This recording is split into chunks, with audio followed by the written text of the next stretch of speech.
This house once helped decide the fate of nations, yet it was never truly safe.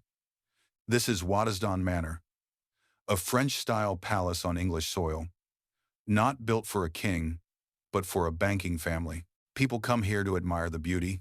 They don't see the deals that were never written down, or the guests who never appeared in official records. There have always been whispers that more was decided inside this house, before Parliament ever spoke. This is not a story about wealth. It is a story about the fear behind old money. Because when you need to build a palace, to prove that you belong, you are never truly secure. To understand why this house was built, we have to go back in time, to the fear that shaped it from the very beginning. The same rooms, a different world. November 1940. Buckinghamshire, England. The rooms are still here, but the world around them has changed. The lights are completely out. Heavy blackout curtains seal every window. Glass panes are crossed with strips of tape, a crude measure meant to limit shattering if bombs strike nearby. There are no guests. No evening receptions beneath crystal chandeliers. No music. No dinners. No voices carrying through the halls. Waddesdon Manor is almost empty. Outside, searchlights sweep the Buckinghamshire sky. German bombers are hitting London, less than 60 kilometers away. The same rooms remain, but the purpose of the house has shifted entirely. Beneath the mansion, behind thick doors and reinforced spaces, large wooden crates are stacked carefully in the basement. They do not contain gold. They do not contain cash. They do not contain classified government documents. They contain paintings. Hundreds of works from the National Gallery in London have been evacuated from the capital, as museums are no longer considered secure. Rembrandt, Gainsborough, Reynolds. These names represent more than art. They represent national heritage. Today, a single major Rembrandt can exceed $100 million on the open market. But in 1940, their value is not measured in money. They carry memory, identity, and cultural continuity. And at this moment, all of it is hidden. Inside the basement of a private estate, Waddesdon Manor was built by a Jewish family. At the same time, across continental Europe, Jews are being systematically stripped of property, pushed out of professions, excluded from public life, and increasingly targeted for elimination. In Germany and Austria, Jewish homes are seized. Businesses are forced to close. Families are driven from society and then from existence itself. And yet, here in England, a Jewish-built mansion is quietly protecting the most valuable cultural assets of the British nation. There are no public announcements, no speeches, no symbolic gestures, only a silent, uncomfortable reality. After the war, fragments of correspondence and private recollections hint at a detail never formally recorded. Some wartime officials are said to have admitted in private that they trusted Waddesdon Manor more than certain government vaults. There is no official transcript of such statements, no public confirmation. But the context makes the whisper plausible. Waddesdon lies far from industrial centers. It is not a military target. Its structure is solid. Its rooms reinforced, and it is overseen by a family long experienced in protecting assets across borders. That trust was never declared. It was expressed through action. More crates continued to arrive. The question is not why Britain sent its paintings here. The question is, why a family, so often described as foreign, became the guardian of the nation's cultural core at its most vulnerable moment. At this point, Waddesdon Manor is no longer a social stage. It has become a fortress, but that still does not explain why this house was built. From the beginning, in a way capable of absorbing a crisis like this, to understand that, the story must move further back in time, to a moment when the fear did not come from bombs, but from something quieter, the uncertainty of never knowing whether belonging was truly secure. The man behind the house. To understand why Waddesdon Manor was built the way it was, the story has to narrow. From financial empires stretching across Europe, from wars and nations, down to a single man. His name was Ferdinand de Rothschild. He was born in 1839 in Paris into a family that by the mid-19th century had already become a financial pillar of Europe. By the time Ferdinand was born, the Rothschild network operated in 5 major capitals: London, Paris, Vienna, Frankfurt, and Naples. These were not independent branches.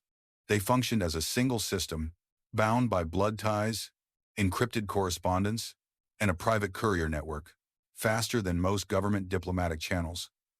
The family did not simply lend money. They underwrote government bonds, arranged war loans, and financed strategic infrastructure, such as railways, canals, and ports. In the first half of the 19th century alone, Rothschild arranged deals, worth hundreds of millions of pounds at the time. Adjusted for modern purchasing power, these figures translate into trillions of US dollars. To put that into perspective, a single Rothschild loan to a European government would be comparable today to a full-scale national bailout managed by global financial institutions. This scale made the family indispensable to governments. It also made them deeply unsettling to society. A family not fully tied to one flag. Not loyal to a single nation. Moving capital, information, and influence across borders. In a world where most people never left the place they were born, for state power, this was an advantage. For the public, it was a source of anxiety. And Ferdinand grew up inside that enormous shadow. But Ferdinand was not prepared to lead this empire. From childhood, he was considered fragile, physically weak, frequently ill, unsuited to the relentless pressure of international finance. Private doctors were hired, costly treatments were attempted, and whenever his health declined, Ferdinand was removed from the center of power. In a dynasty where endurance, control, and tolerance for pressure were survival requirements, weakness was not a personality trait, it was a liability. Ferdinand grew up acutely aware that his place within the family was always conditional. For health reasons, he was sent to England as a young man, officially for recovery. In practice, it also placed him outside the core machinery of the empire. In England, Ferdinand did not run the bank. He did not manage daily operations. He did not carry responsibility for decisions that shaped nations. He existed in a gap, and inside that gap, his private life took center stage. Ferdinand married Evelina, his cousin. Such marriages were not uncommon among the Rothschilds, designed to keep wealth and information within the family. But surviving letters suggest this was more than a financial arrangement. 18 months after their wedding, Evelina died in childbirth. The baby did not survive. The historical record grows quiet here. There are no public diaries, no personal statements, but Ferdinand's choices afterward reveal the scale of the loss. After Evelina's death, Ferdinand withdrew from direct banking. He reduced his involvement in Vienna and Frankfurt. He chose to remain in England, and he began to collect. Not casually, he collected paintings, porcelain, furniture, manuscripts, objects that could be classified, arranged, and controlled. Unlike people, these objects did not leave. They did not betray. They did not disappear without warning. By his early 30s, Ferdinand's collection had grown so vast that his London house could no longer contain it. Corridors became storage. Staircases narrowed with crates. Rooms meant for living turned into archives. This was no longer a gentleman's hobby. It had become a system. But great collections cannot survive forever in improvised spaces. They require a proper setting, a place that forces visitors to acknowledge their importance. And more than that, they require a space where the owner no longer feels like a guest in someone else's world. The decision to build Waddesdon emerged from that need. It was not simply a new residence. It was a declaration in stone, an attempt to transform invisible financial power into physical presence. But this is where the story turns, because the way Ferdinand chose to prove that he belonged would expose exactly what he feared most. To understand why, we have to examine the architectural choice he was about to make, and why it looked nothing like an English country house. Architecture as a declaration of power, but this is where the story turns. Because when Ferdinand de Rothschild decided to build an estate in England, he did not follow the path English aristocrats had used for centuries. He did not build a Georgian country house. He did not choose Palladian symmetry, long associated with English tradition. He did not invoke local lineage or ancestral land. Instead, he chose something entirely different. A French Renaissance chateau. In 1874, Ferdinand purchased roughly 2,700 acres of land in Buckinghamshire. At its center stood a bare, windswept hilltop, with no convenient access roads, and by the construction standards of the time, an almost irrational choice. Local residents believed he had chosen poorly. Engineers warned that transportation costs would be enormous. There was no railway reaching the summit. Every stone, timber beam, and iron component had to be hauled upward by human labor, horses, and steam engines. Surviving construction records indicate that earthworks and foundations alone cost the modern equivalent of tens of millions of pounds. Ferdinand did not reconsider, because that hilltop was not an engineering mistake. It was a symbolic decision. To realize his vision, Ferdinand hired Gabriel Hippolyte d'Estaing, a French architect known for restoring and designing Loire Valley-style chateaux. The decision attracted immediate attention. A Jewish financier, hiring a French architect, building a French palace, a don état on English soil. In the late 19th century, this was not neutral taste. It was a statement. The architectural style Ferdinand chose was historically tied to French noble families of the 16th century, families who built chateaux, to prove they deserved proximity to royal power. This was not defensive architecture. It was performative architecture.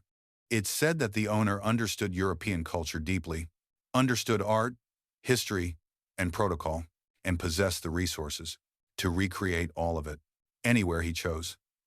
In England, the message carried another layer. English aristocrats did not need to prove taste. They relied on bloodline. They relied on ancestral land. They relied on having been there first. Ferdinand had none of those advantages. And precisely because of that, he chose architecture as a resume. Construction began in earnest in 1877. The hill was reshaped. Massive retaining walls were erected. Steam engines operated continuously. Hundreds of laborers were employed.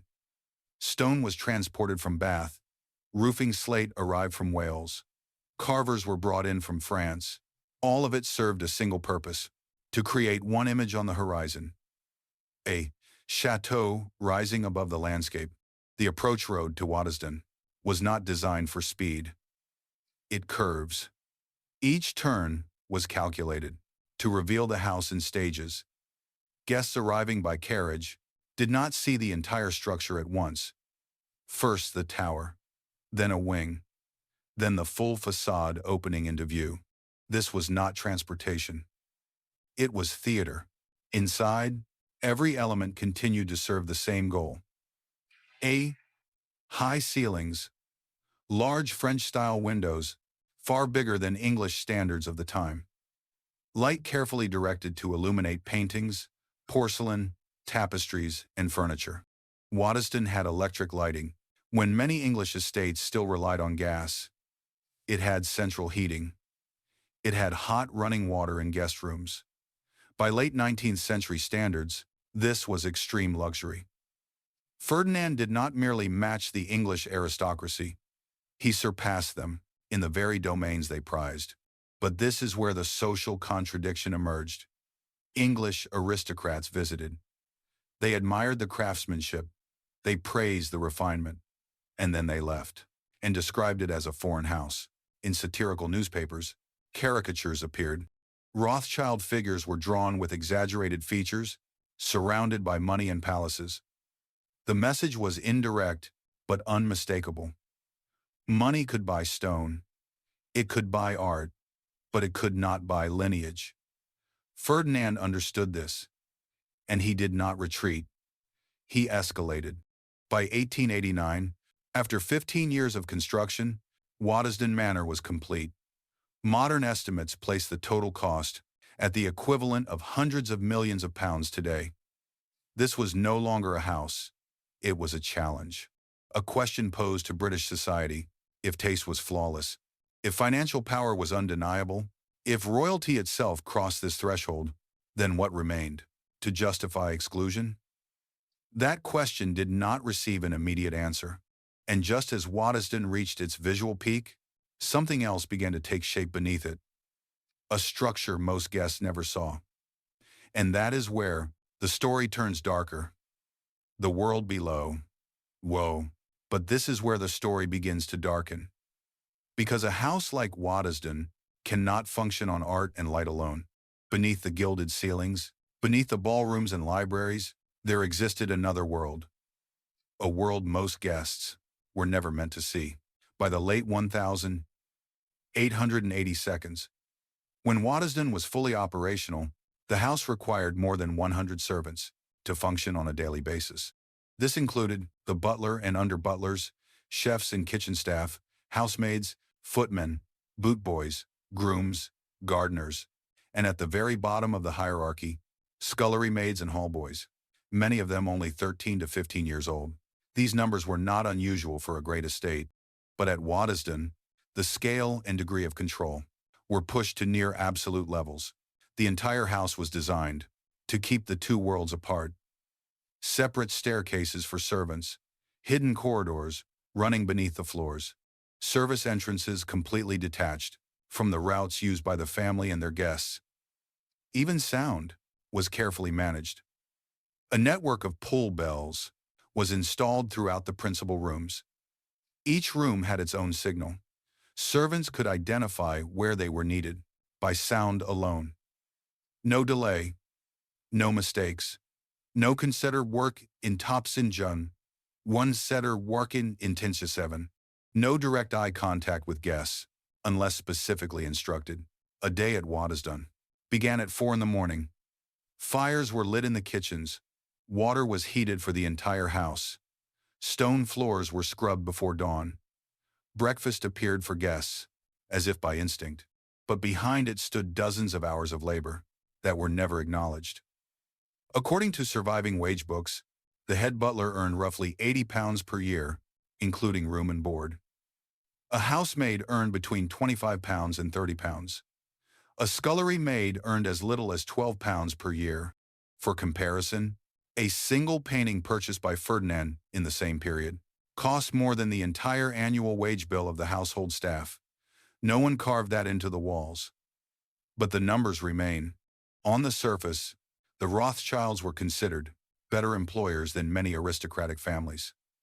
There are no records suggesting systematic cruelty or physical abuse. But power at Waddesdon did not rely on violence. It relied on replaceability. A servant could be dismissed for a minor error, a poorly folded sheet, a smudge on a glass. Dismissal meant the loss of both income and housing, and without a reference, employment at another major house was nearly impossible. This was silent control. No threats required, no explanations offered, but this alone does not explain why the system mattered. What made it significant was that the people below stairs often knew more than those seated at the dinner table. They overheard fragments of conversation. They observed who arrived and who departed, visits that never appeared in guest books. Late-night discussions, when the library lights remained on and only a small circle of men stayed behind. Servants did not know details, but they recognized patterns, timing, and familiar faces. They understood that Promising Opalin, Waddesdon was more than a weekend retreat. This is where the moral tension becomes visible. Waddesdon was built to project refinement, order, and control. Yet that perfection existed only because of a class forbidden from being seen. Old money does not operate through spectacle. It operates by erasing labor. The less visible the work, the more natural the luxury appears. And then, a disruption occurs. Not in the ballroom, not at the dining table, but below ground. In the late 1890 seconds, personnel records show a cluster of abrupt departures. It's no detailed explanations, only brief notations, such as terminated or left without reference. Some servants departed after years of service. Others vanish from the records entirely. There is no evidence of a public scandal. But the timing matters. These departures coincided with another shift. Gatherings at Waddesdon became more discreet, fewer invitations, smaller guest lists. Yet, the names that did appear carried greater weight. And this is where, the questions begin. If Waddesdon was merely a house, why was silence enforced so strictly? If it was only a social stage, why was information controlled so tightly? And if the servants knew more than they said, who was truly running this house? The answer does not lie entirely below stairs. It lies in what happened. It have to descender tapped her after the last bell rang, at the dinner table, after midnight. And that is where the story moves into another layer of power. When royalty crossed the gate, there was a moment when Waddesdon could no longer be dismissed as a private house. That moment came when the heir to the British throne crossed its gates and stayed the night. One of the most significant guests at Waddesdon was Edward W.I., then still Prince of Wales. In late 19th century Britain, this was not a routine social visit. By unwritten convention, the Prince of Wales did not stay overnight in houses whose owners were not considered part of the true governing elite. Edward's decision to stay at Waddesdon carried political meaning. It required no announcement, no official statement. Those who understood the rules understood the signal. The prince's presence fundamentally altered how Waddesdon was perceived. It was no longer seen merely as a lavish residence owned by financiers, no longer dismissed as a foreign house, as satirical papers had once labeled it. From that point on, Waddesdon became a space tacitly accepted by the monarchy. And that acceptance changed. Who followed? After Edward's visits, the character of Waddesdon's guest list shifted.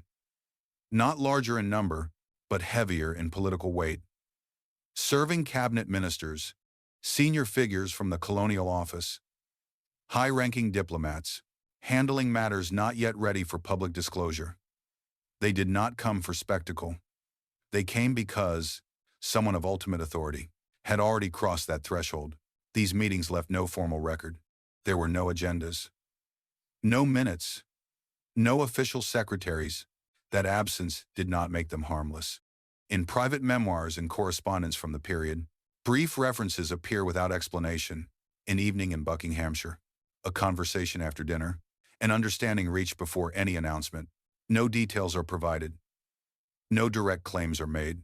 But when such phrases recur, shortly before major financial or political decisions, a pattern begins to form.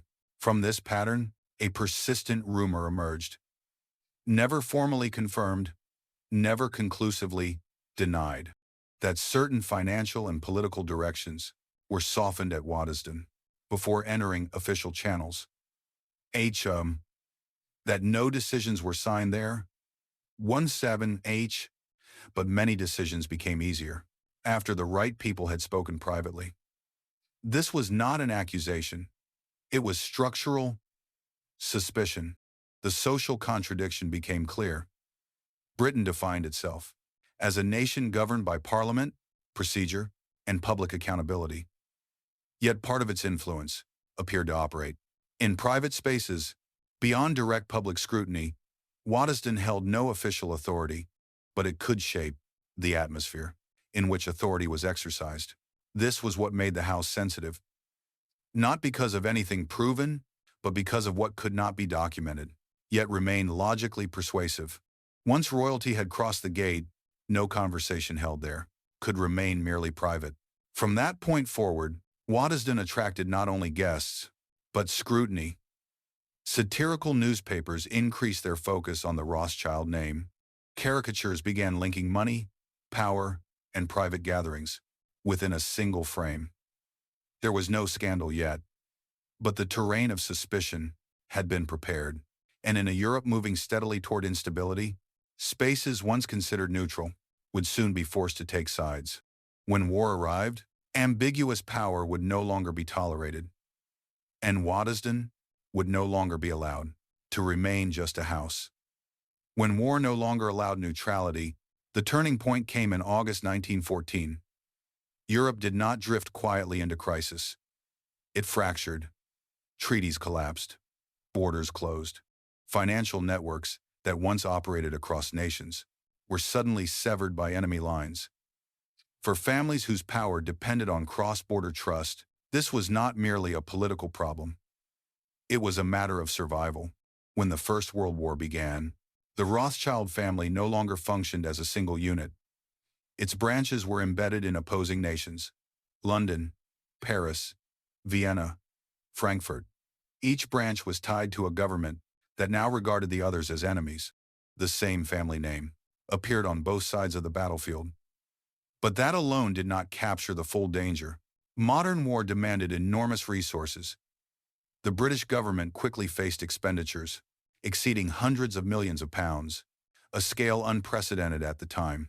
To put this in perspective, before the war, Britain's annual government spending stood at roughly £200 million. Within months of fighting, that figure multiplied. War bonds had to be issued.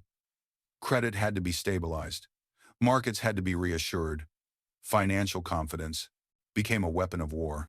In this context, extraordinary attention fell on families with deep financial reach and extensive international networks. Waddesdon Manor, already associated with elite influence exercised behind closed doors, could no longer exist in ambiguity. A house once praised for discretion now invited suspicion. Where did its owners' loyalties lie? Whose interests did they truly serve?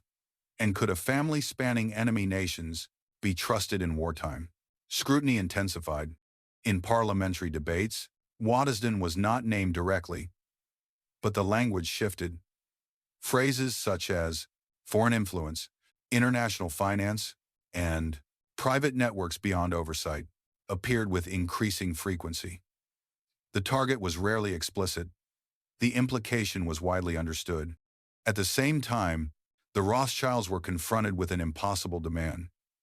They were expected to support national war efforts, while remaining connected to relatives across enemy lines. This was not merely a question of image. It was a moral and operational contradiction. Any movement of capital invited suspicion. Any silence risked accusation. And any attempt at neutrality was interpreted as disloyalty. This shift changed everything. By 1915, Waddesdon's role altered sharply. Large gatherings ended. Guest lists narrowed. Conversations once held in private became too dangerous to sustain. The house remained, but its function did not. Silence replaced influence. Behind closed doors, another tension emerged. Newspapers and political commentators began portraying international financiers not as stabilizing forces, but as potential threats. Caricatures and editorials drew sharper lines. Wealth without borders was no longer admired. It was feared. This was not a public scandal. There was no trial, no charges, no single moment of collapse, but it was a structural rupture. The world that had allowed Waddesdon to exist as a discrete center of influence had disappeared. In wartime, Britain, power was required to declare allegiance. Ambiguity became dangerous. Oh, when the war ended in 1918, Europe had been permanently altered. Empires fell. Currencies weakened. Old guarantees no longer held. Waddesdon survived physically, but the environment that had given it meaning was gone. The question was no longer, how much influence the house once held. The question became, what happens to old money when the systems that protected it collapse? When power was frozen? After 1918, Waddesdon did not collapse. It stood still. While Europe was moving at an unprecedented speed, this house entered a strange condition. Not decline, not confiscation, but removal from the flow of decision-making. The war that had just ended cost Britain more than £3 billion at the time. Adjusted to today's value, that figure equals over 200 billion US dollars. To manage this debt, the British government expanded its financial machinery on a scale never seen before. Throughout the 1,920 seconds, state budgets nearly doubled compared to the pre-war years. Power no longer lived where relationships were strongest. It lived where structures existed. Before 1914, a private conversation between financiers and politicians could shape national policy. After 1918, every major loan had to pass through the Treasury, the central banking system, and layers of formal oversight. There were no shortcuts anymore. The Rothschild family did not become poor. The London branch alone still controlled assets estimated in the tens of millions of pounds, equivalent to several $billion today. But money was no longer the decisive factor. The space where money could be converted into influence had disappeared. Waddesdon once functioned as an informal center of power. It hosted the Prince of Wales, later Edward VI, alongside ministers, diplomats, and financial figures from across Europe. But after the war, these figures no longer made decisions in private houses. They met in state offices, recorded minutes, signed documents, and left legal traces. One number captures this shift: between 1,920 and 1,930, the number of senior officials in the British Treasury increased by more than 60%. During the same period, the role of unofficial advisors declined sharply and virtually disappeared from decision-making structures. Waddesdon was not rejected, it was systematically bypassed. A new moral conflict emerged here. This house had been built to generate influence without holding formal office. But the post-war world increasingly viewed that very condition as a risk. Power without accountability was no longer acceptable, and a private mansion could not sign its name under national decisions. By the end of the 1,920 seconds, Waddesdon had completed its historical function. It was no longer a place where decisions were tested. It became a place where the memory of power was preserved. This story is not about collapse, it is about obsolescence. Old money did not lose because it became weaker. It lost because the world no longer needed the way it operated. When money lost its value, the palace became a burden. By the late 1,920 seconds, a new threat emerged. Not from politics, not from society, it came from the market. In October 1929, Wall Street collapsed. Within a matter of weeks, more than 30 billion US dollars in asset value disappeared. Adjusted to today's terms, that equals over 500 billion US dollars. This crisis did not remain in the United States. It spread across Europe through banking systems, credit networks, and international investments. For old financial dynasties, this was not a sudden shock. It was a slow financial hemorrhage. Asset values declined. Cash flow tightened. Long-term investments became locked and illiquid. And for the first time, large country houses were no longer symbols. They became dangerous fixed costs. Waddesdon Manor was among them.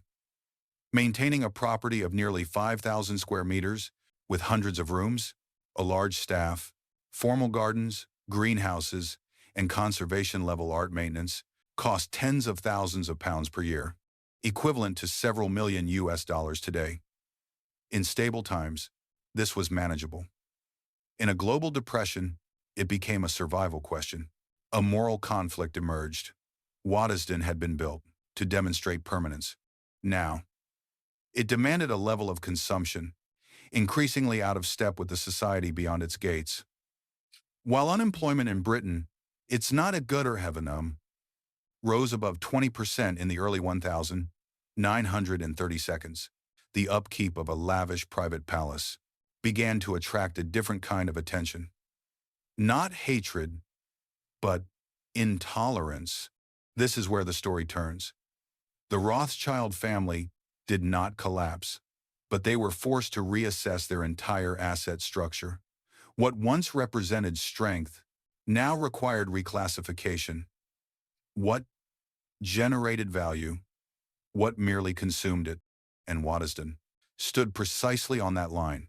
An unannounced decision began taking shape in the early 1930s. Not to sell immediately, not to close the house, but to confront a harder question. Could a mansion built to express power survive in a world that no longer accepted that form of power? And there was one more factor that made the calculation far more dangerous. Anti-Semitism was returning to Europe with a speed and intensity that could not be ignored. In Germany, economic collapse was being converted into political hatred.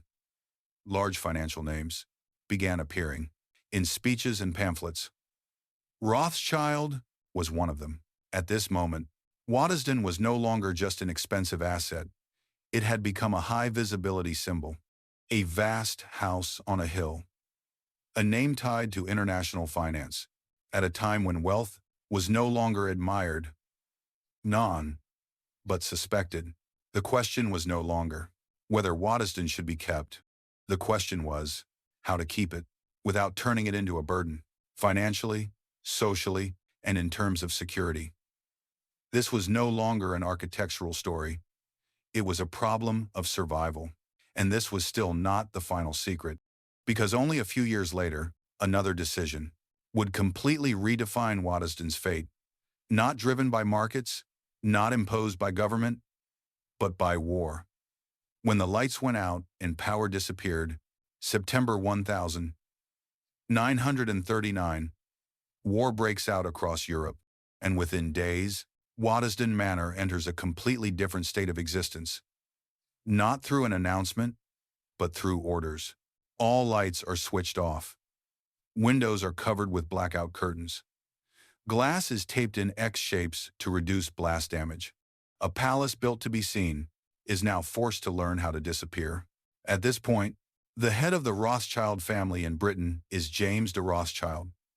He is not a collector like Ferdinand, not a builder of symbols. James is a practical man, and he understands one thing very clearly. In wartime, assets are no longer judged by beauty, but by risk.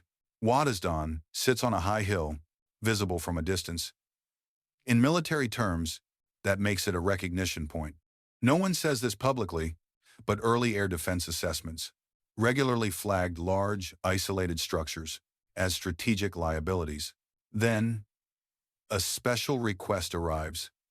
From the National Gallery in London, German bombs are falling on the capital. Museums are no longer safe. Thousands of national artworks need to be evacuated urgently. Among the locations considered, Waddesdon is selected, not because of prestige, but because of structure. Thick walls, large underground spaces, controlled access, distance from dense urban areas. By 1940, large wooden crates begin arriving in the basement. Inside are works by Rembrandt, Gainsborough, and Reynolds. Paintings that today would be valued at tens or even hundreds of millions of US dollars each. A social contradiction emerges here. A mansion, built by a Jewish family, is now protecting Britain's national cultural treasures. At the same moment, across Europe, Jewish people are being stripped of rights, pursued, and erased from public life. A rumor appears in wartime memoirs. Some officials privately admitted, Cezanne Act, they trusted Waddesdon more than government vaults. There is no official document confirming this, but the outcome is clear. 89, and that divine. When comments of you, those artworks survived the war. without damage. Meanwhile, the Rothschild family itself is far less protected than the paintings. In France, Rothschild properties are seized by the Nazis. In Austria and Germany, banking branches are shut down. Part of the art collection is stolen, including works later identified in the personal collection of Hermann Göring. At this point, Waddesdon is no longer a symbol of wealth. It becomes a paradox, a place preserving culture, while the people who built it are being pushed out of Europe. James de Rothschild serves in the British military throughout the war.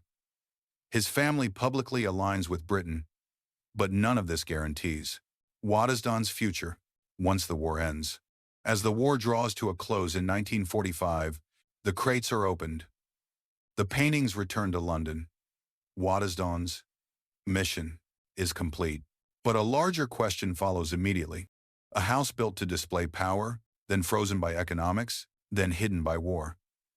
How does it exist in a post-war world that no longer tolerates that kind of power? When power no longer lives in a will?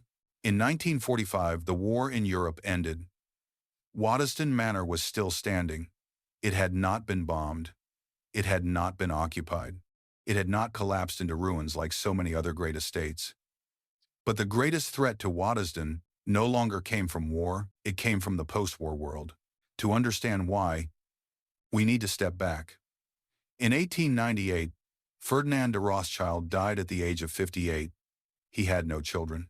The man who built Waddesdon as a declaration of permanence left it behind without a direct heir. The house did not collapse at that moment. It passed to Alice de Rothschild, Ferdinand's younger sister. Alice did not expand the estate. She did not turn it into a new center of influence. For more than 2 decades, from 1898 to 1922, she preserved Waddesdon exactly as it was, treating it as something to be protected, not transformed. Its power did not grow, but it did not disappear either. When Alice died in 1922, Waddesdon passed to her son, James de Rothschild. James did not create Waddesdon. He did not use it to assert social dominance.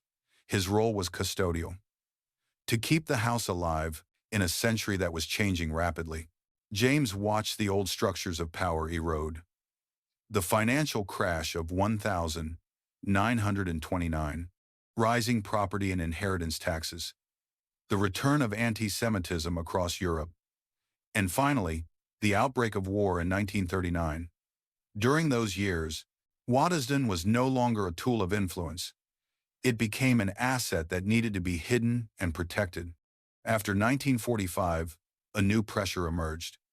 Britain entered a period of reconstruction. Government authority expanded. Inheritance taxes and estate duties increased sharply. In some cases, estate duty alone reached up to 65% for large private properties. Keeping Waddesdon was no longer a question of tradition or prestige, but a brutal financial equation. This is where another figure moved to the center of the story. Dorothy de Rothschild, James's wife. Dorothy was not the legal heir. Her name did not appear in the will. James, but she was the person facing post-war reality directly. Dorothy was British. She understood British society, public opinion, and the country's emerging system of heritage preservation. She saw something clearly. In the post-war world, power no longer came from ownership, but from being allowed to exist by society. Waddesdon now faced 3 simultaneous pressures. The cost of maintaining a mansion with hundreds of rooms, formal gardens, greenhouses, and a museum-level art collection still ran into tens of thousands of pounds per year, the equivalent of millions of dollars today. Public sentiment was shifting as Britain struggled with housing shortages and rationing, and patience for vast private estates was running out. And finally, the question of meaning. What purpose did Waddesdon serve in a society trying to dismantle the old order? Dorothy understood that keeping Waddesdon as a purely family asset would only delay its decline. Selling it would erase its historical significance entirely. She chose a third path.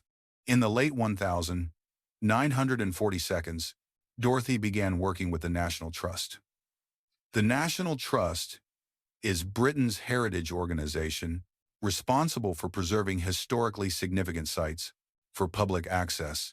Transferring Waddesdon from a private family possession to a public heritage property was not an act of surrender. It was a transformation of power. A mansion built to prove the legitimacy of one family now opened its doors to society. Rooms once reserved for political and social elites became spaces for the public. Power no longer operated quietly behind closed doors. It was frozen into lawful memory. James remained the legal heir on paper. But Dorothy made the decision, not because she held more authority, but because she understood that the old form of power could not survive unchanged. Waddesdon was preserved, not as a fortress, not as a center of influence, but as a living record of how power is built and how it must change in order not to disappear. When old money is forced to become legitimate, by the late 1940s, Waddesdon Manor opened its doors to the public. This was not a symbolic gesture. It was the result of pressure from reality. After the war, Britain faced a severe housing crisis. More than 750,000 homes had been destroyed or damaged. Public resentment grew toward private estates, spanning hundreds of acres that served only a single family. In that climate, a place like Waddesdon was no longer viewed with admiration, but with a blunt question: what purpose does it serve? At this point, Waddesdon covered roughly 2,700 acres, with the main house alone containing over 100 rooms, not counting formal gardens, greenhouses, stables, wine cellars, and extensive service infrastructure. Annual maintenance costs still ran at levels equivalent to several $1,000,000 today, while Britain was entering the welfare state era, prioritizing housing, healthcare, and mass education. Waddesdon's existence became a social conflict. The National Trust's involvement was not simply about preserving beauty. It imposed a new set of rules. The house could no longer be closed at will. There were no longer spaces reserved solely for family use. Opening schedules, visitor routes, and interpretive content were required to serve the public, not a lineage. Private power was converted into licensed power. For the Rothschild family, this shift carried moral weight. For nearly a century, Waddesdon had been built to control who was allowed inside, who sat at the table, and who participated in consequential conversations. Now, anyone could enter. No invitation required, no family name, no pedigree, only a ticket. This transition was not entirely smooth. In the early years of public access, members of the old elite expressed quiet irritation. Some, former regular guests, did not accept sharing corridors with ordinary visitors. There were discreet complaints that Waddesdon had lost its character. But the real question was, whose character? A quieter turning point came in the early 1950s. The archives began to be systematically cataloged. Ledgers, correspondence, contracts, and servant employment records were reviewed for the first time as historical material. This introduced a new kind of risk, not to the building, but to the image of old money itself. Stories long ignored now had the potential to surface. Who worked here? How much they were paid? Who was dismissed? And for what reasons? Old money was accustomed to being viewed from a distance. Now it was being examined up close. Waddesdon shifted from a symbol of power to a living historical document. And this was the most profound reversal. A mansion built to control the narrative became a place where others were allowed to ask questions. Not questions of architecture or taste, but questions about how power is created and maintained. James de Rothschild died in 1957. By that point, the family's role at Waddesdon was no longer one of absolute ownership. They became patrons, custodians of memory, no longer operators of influence. Waddesdon continued to exist, but it no longer existed for one family alone. And this was the final paradox of old money. To survive, it was forced to abandon the very form of power that had created it. When the story gets simplified, in the early 1960s, Waddesdon Manor entered a new phase. It was no longer presented as a symbol of financial or political power, but as a cultural and aesthetic destination.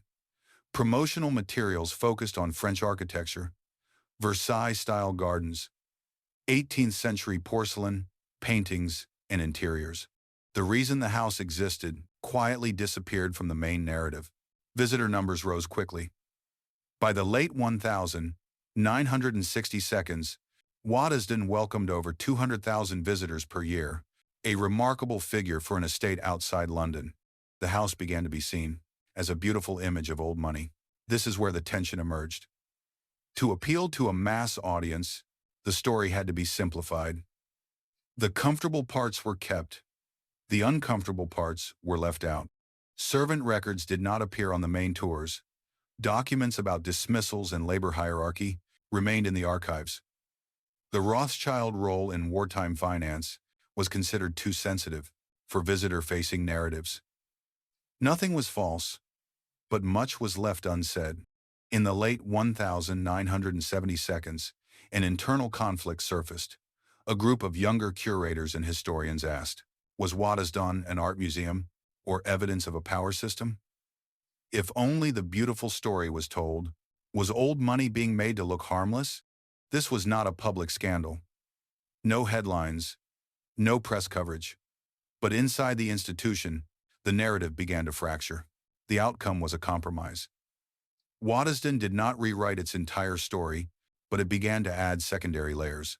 Special exhibitions on servants, scholarly publications alongside tourist brochures, more complex history placed outside the main visitor flow. From this point on, Waddesdon was no longer just a tourist site. It became a place where history was selectively shaped, between beauty and truth, between pleasant experience and the responsibility to remember. Old money no longer operated through power, it operated through image. And that was the most dangerous transformation of all. Waddesdon Manor is still standing, intact, elegant, almost unchanged. But what has changed is not the walls. It is how we look at them. A place once built to control who could enter, who sat at the table, and who took part in consequential decisions, is now open to everyone. No closed-door agreements, no direct power, only images and memory. But power rarely disappears completely. It simply learns how to exist in another form. Today, Waddesdon does not command. It seduces. It invites admiration, desire, and acceptance, without demanding too many questions. That may be the most enduring legacy of old money, not assets, not banks, but the ability to shape how an era perceives wealth. This story still matters, because it is not about one family, but about how power adapts when the world changes. If great estates no longer rule through authority, but through image, are we living in a time that has moved beyond old money, or simply learned to live alongside it in a more refined way? On the screen now are other stories about estates, dynasties, and hidden layers of power that shape the modern world in ways we rarely notice. If you feel this story still left something unsaid, the next videos go even deeper. Thank you for watching until the end. Thanks for watching. I have an NCN. If this story gave you something to think about, please like, subscribe, and share your thoughts below. Well, see you again in the next story.